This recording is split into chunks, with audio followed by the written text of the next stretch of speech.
haven't checked the weather yet, but I know it is the perfect day to chat about adult Jewish literature. I'm Cheryl Stahl. Thanks for joining me here at Nice Jewish Books. Today, I'm so happy to welcome Maya Arad, the author of The Hebrew Teacher, which is a book with 3 novellas, The Hebrew Teacher, A Visit, and Make New Friends. So welcome, Maya. Thank you so much. I'm glad to be here. And I'm glad to have you. I loved each of the 3 novellas. They were all so moving, and I was able to connect to them in very different ways. I just love them. Thanks. So I would like to start with the middle one, called A Visit, and then in parentheses, scenes. So as the title suggests, it's told in short scenes rotating among the characters. So can you kind of set up the story for that one? Yeah, so the story is about,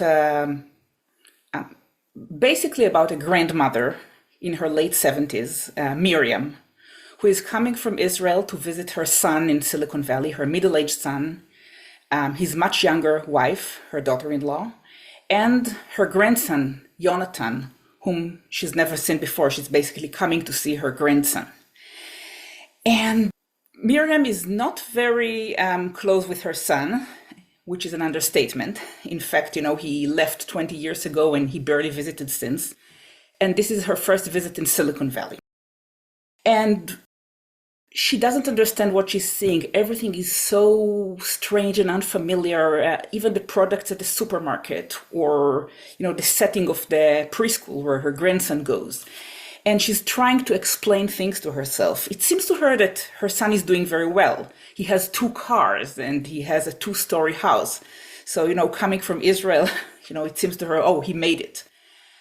Gradually, as she sees and hears things, she realizes that there are some deep cracks in this perfect facade that she thought she was seeing.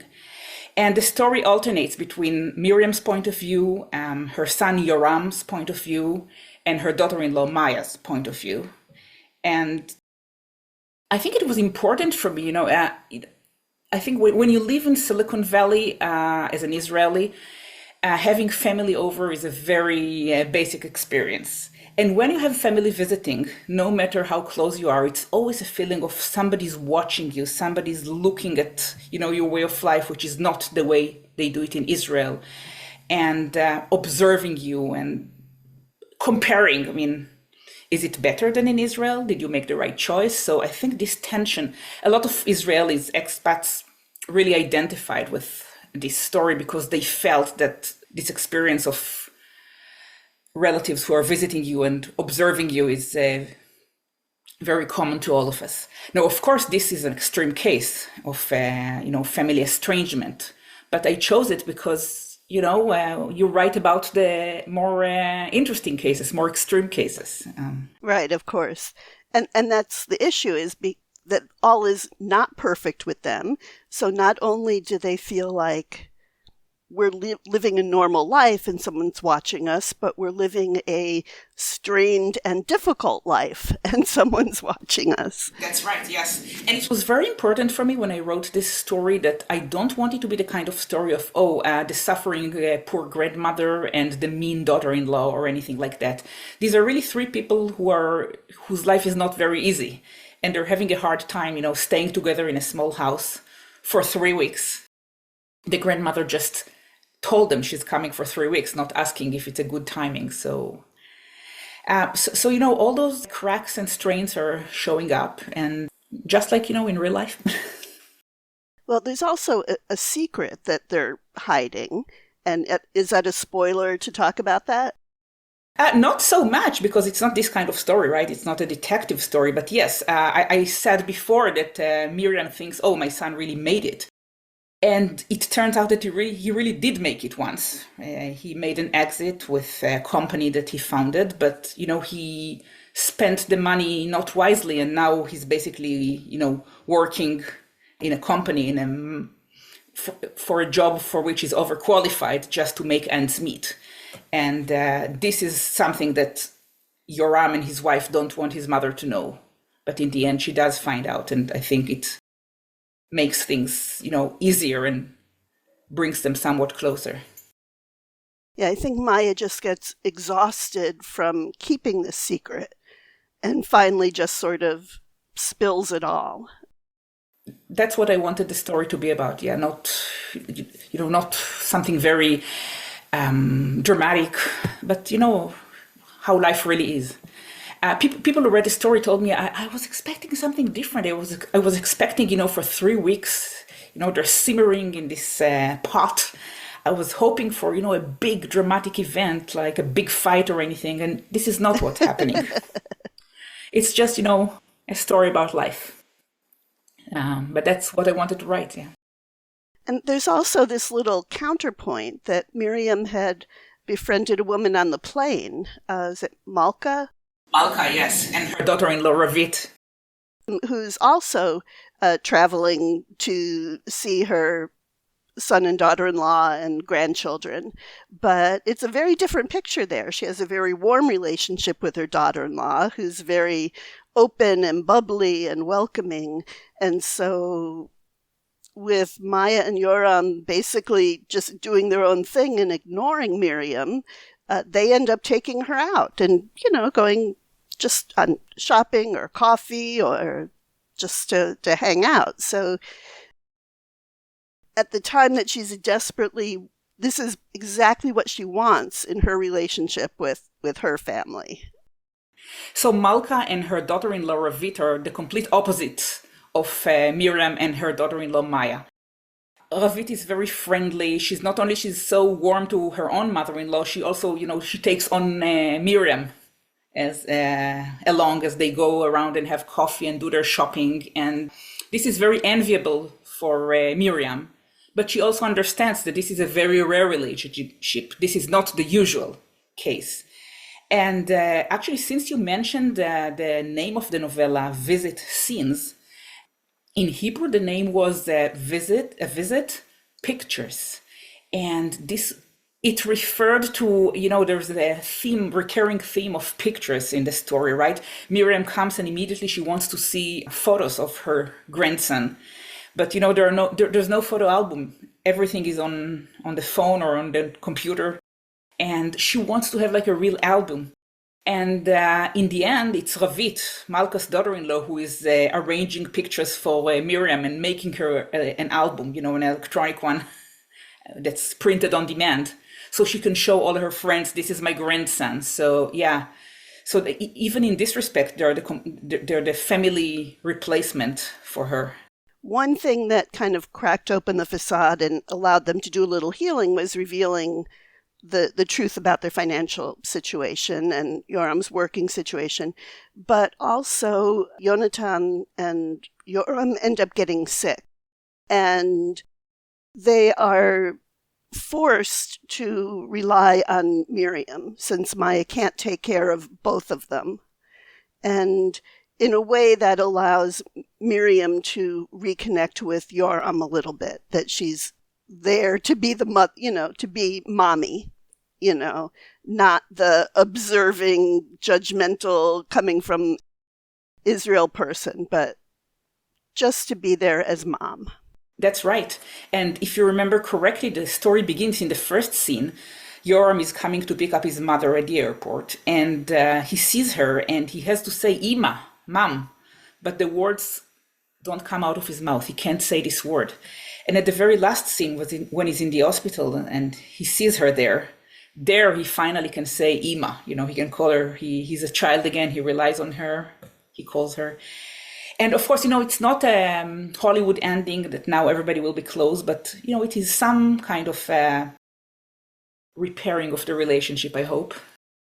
I definitely saw it as a step in the right direction, a healing that needs more, but, yeah, it's a start. Yeah, I thought it was a beautiful ending. It was beautiful. Thank you. So I'd like to go back to the first story then, which was the toughest for me to kind of come up with some questions. In The Hebrew Teacher, Alana is a woman nearing retirement age who has built a Hebrew department at a local university, along with the professors there, and has had close relationships with people in the university and in the community for years. But her department had retired, and the department has been diminishing over the years. Interest has just waned from the 70s when it started. And so there are two major issues. On one hand, she's watching this beloved department that she put her heart and soul into, diminish and possibly disappear. And on the other hand, they hire a person to take over who's nothing like the warm, communicative person who's retiring. And this is such a painful rift in the Jewish community right now that I wasn't even sure how to describe him. So could you describe Yoad, who's the incoming professor? Right. So, yes, I can do that. But I really like the way you describe the story, because you started with Ilana nearing retirement and looking at her life's work losing relevance. There are less and less students. For me, this is the heart of the story. Of course, it's about Hebrew. It's about the political situation. It's about kind of a rift that, the story was written 9 years ago, but the rift has become so much more prominent these days. I was going to ask you when you wrote it. We can talk about that later. But it's really about,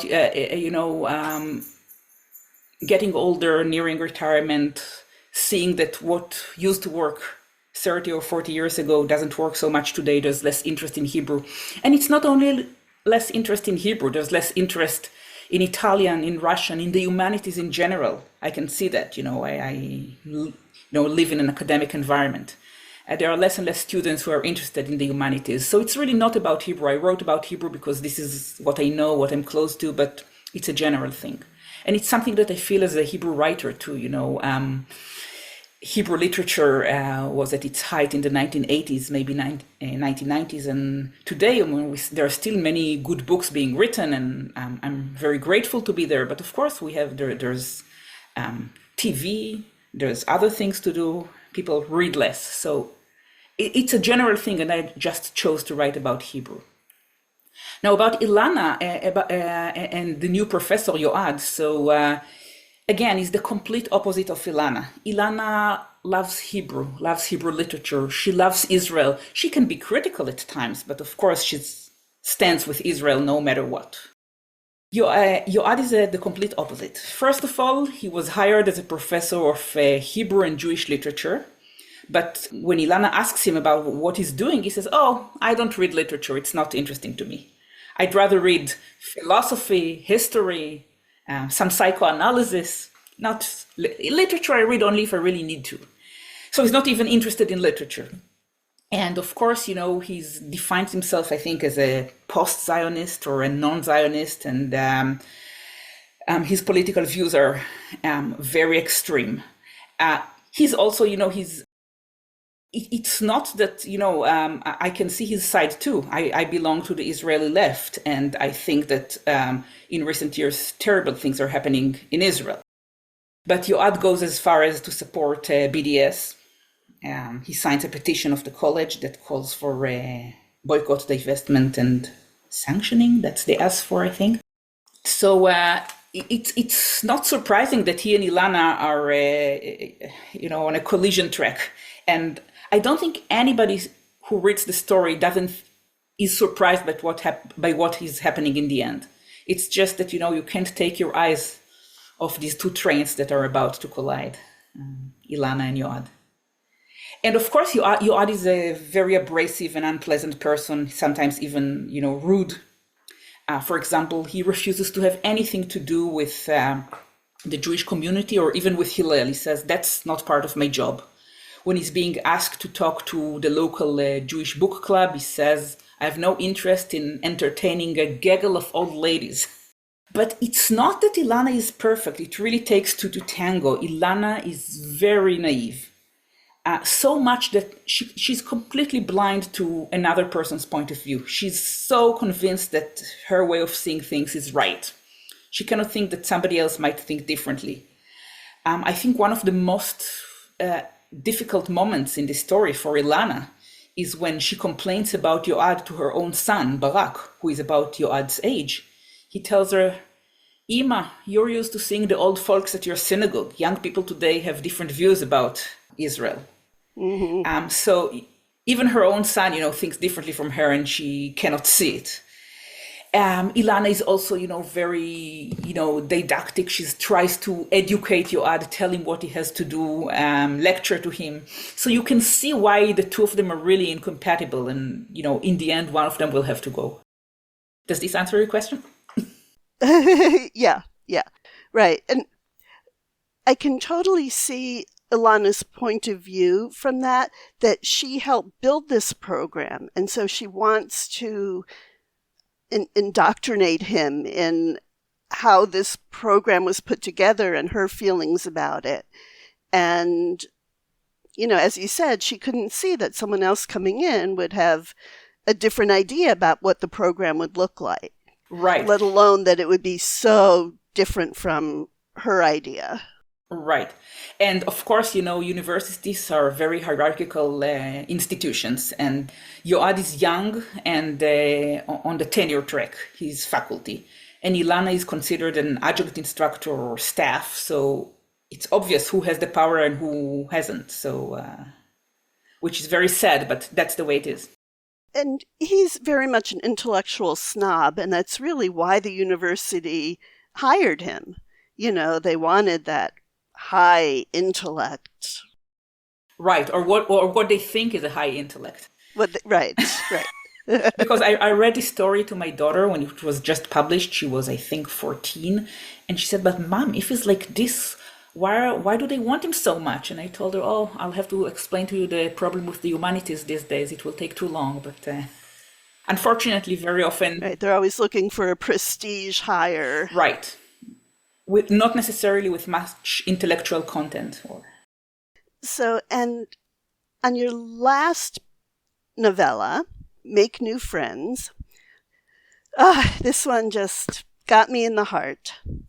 So, okay, you tell what the story is.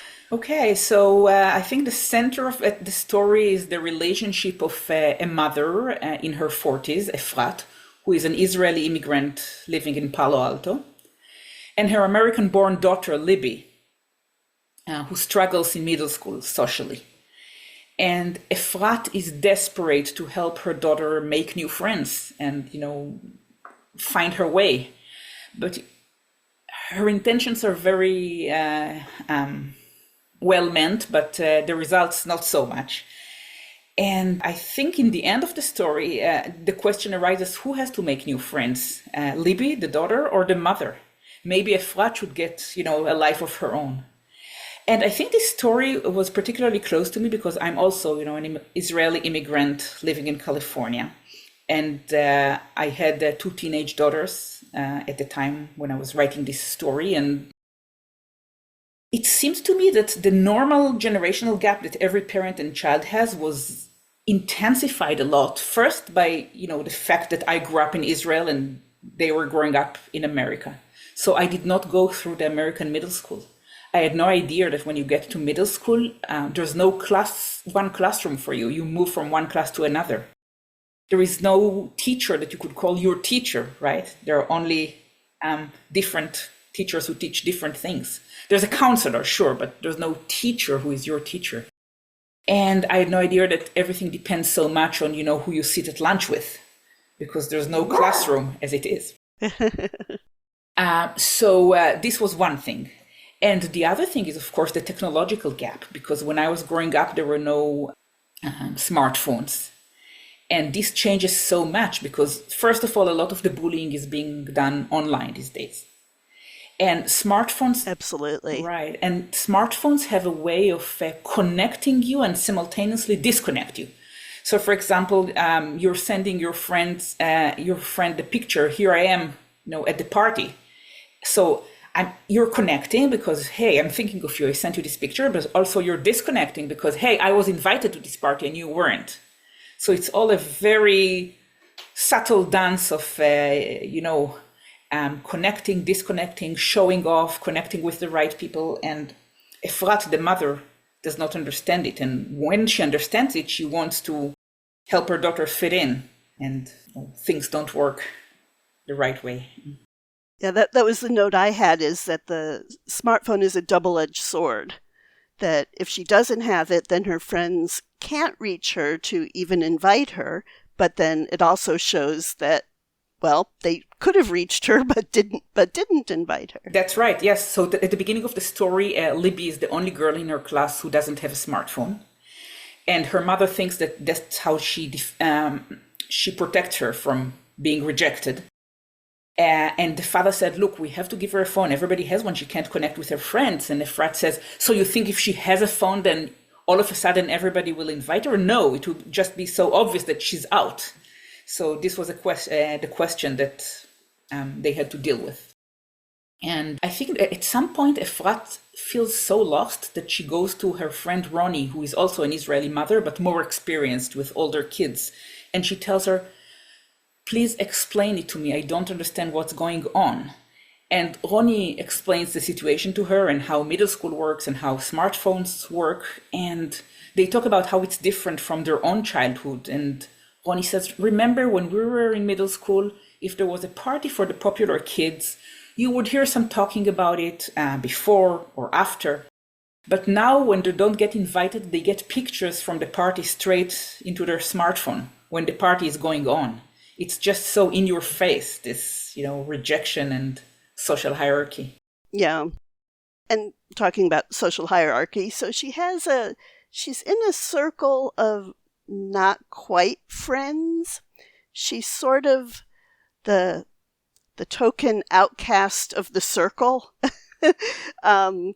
So they put up with her sometimes, but it's always clear that she's the low person on the totem pole, that she's the expendable one. So it's kind of like she's there to show how close the rest of them are. That's right, yes. So at the beginning of the story, Efrat takes Libby shopping, and then they meet a few girls from the same group who are doing shopping together, and Efrat wonders, how come? She sits with them at lunch. She gets invited to their birthday parties, so why don't they call her when they go around shopping? Why, when she tries to, have, a one-on-one date with one of them, they don't even react to her messages? And gradually, her friend explains it to her, yes, every group has, somebody at the bottom of the hierarchy. That's how it works. And Ronnie, her friend, says, at least she belongs to some kind of group. Some people don't belong to any group. It's a very cruel world, the world of, middle school. Yeah, I was thinking if she didn't have bad friends, she wouldn't have any friends at all. That's right. But in the end, she does find her way, and hopefully her mother will find her way too. So one common theme through all of these was really that trying to figure out how to connect to people. That we all want to connect in the ways that we know, obviously, because that's the way that we know, and how hard it is when other people are coming from a different direction. That's a very interesting comment. You see, I never thought about it when I was writing the stories, but now that you say it, I see that you're right. Yes. So, yes, in some cases, Ilana knows one mode of communication, right? And she doesn't understand that she needs to change in order to be able to communicate with Yoad. In some cases, like in the case of Miriam, the grandmother, her son and daughter-in-law are trying to avoid communication. So it's really a different story. And I think Efrat and Libby, her daughter, this is again, Efrat needs to learn how to make friends as an adult, how to communicate with people. It is a common theme, yes. So is there anything you would like to bring up that I haven't thought to ask about? Wow, That's a little difficult for me to think, off the top of my head. I actually, I wrote 12 books in Hebrew, and The Hebrew Teacher is the first book that came out in translation. So I want to mention the translator, Jessica Cohen, who is a wonderful translator. And I really enjoyed the process of working with her on the translation because, she works very hard and she sends me questions and I answer her and we discuss every little detail and really think together how to produce an English text that would best represent the Hebrew text that I wrote. So do you feel that she captured your voice? Absolutely, yes. And I can tell you also that my daughter, who speaks Hebrew very well, but she reads very slowly, so I read the Hebrew out loud to her when the book came out. And then she read Jessica's translation and she said, oh, the English is better. So I can tell my daughter thinks the translation is even better than the original. So that's one thing I wanted to mention. And my most recent novel that came out last year in Israel under the title Shanim Tovot is going to appear with New Vessel Press in the summer of 2025 under the title Happy New Year's. Oh, wonderful. Is that with the same translator? Yes, Jessica is working on it right now. That's awesome. I look forward to reading that one. Yeah, I'm very happy about that. Yeah. So did you have to do research into any of the stories? Or were these all from personal experience and imagination? So the first story, The Hebrew Teacher, and also the third one, Make New Friends, I wrote about things that I know very, very well. Universities, Hebrew instruction, raising children in Silicon Valley. I didn't have to do any research. For the second story, A Visit, I did do a little bit of research because Yoram works in tech, and I know very little about this industry, about, what kind of jobs are there, what kind of tracks, how come somebody can make money and still lose it. So I talked to two friends who are tech people, but also love writing. And they explained everything to me and answered my questions. So I always ask if someone were to either use your book or as a call to action for Tikkun Olam, for repairing the world, or just to give you a soapbox moment of any cause that you would like to bring forward. What would that be? Oh, if I had to choose one, it would be, please go vegetarian, don't eat meat, or if you can't do that, eat less meat. Oh, really? Okay. Why is that? That's really important. Oh, I mean, I think I've been a vegetarian since I was 14. I'm trying to go vegan. It's difficult for me, but I'm getting there. I really think that, there's so much suffering in the world and there's absolutely no need for animals to suffer in industrial farming or, in slaughterhouses just in order for people to eat meat. Okay. Thank you for that. If someone wants to contact you, what is the best way? Oh, email, definitely. And you can find me online if you Google me at Stanford University, but I can also give you the address. It's my initial M and my last name Arad, one word, at stanford.edu. Awesome. Well, Maya Arad, thank you so much for speaking to me about your book, The Hebrew Teacher, the 3 novellas, and good luck on your next project. Thank you so much, Cheryl. It's a pleasure. If you are interested in any of the books we discussed today, you can find them at your favorite Board and Brick or online bookstore or at your local library. Thanks to Dianki for use of his Freilich, which definitely makes me happy. This podcast is a project of the Association of Jewish Libraries, and you can find more about it at www.jewishlibraries.org/nicejewishbooks. I would like to thank AJL and my podcast mentor, Heidi Rabinowitz. Keep listening for the promo for her latest episode.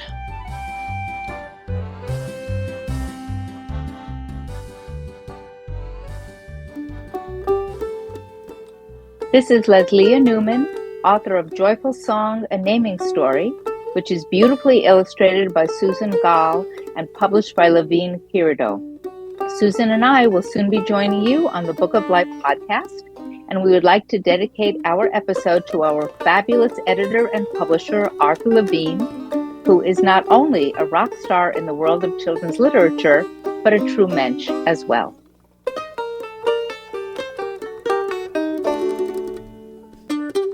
The Book of Life is the sister podcast of Nice Jewish Books. I'm your host, Heidi Rabinowitz, and I podcast about Jewish kidlit. Join me to hear my June 2024 conversation with Leslie Newman and Susan Gall about Joyful Song at bookoflifepodcast.com.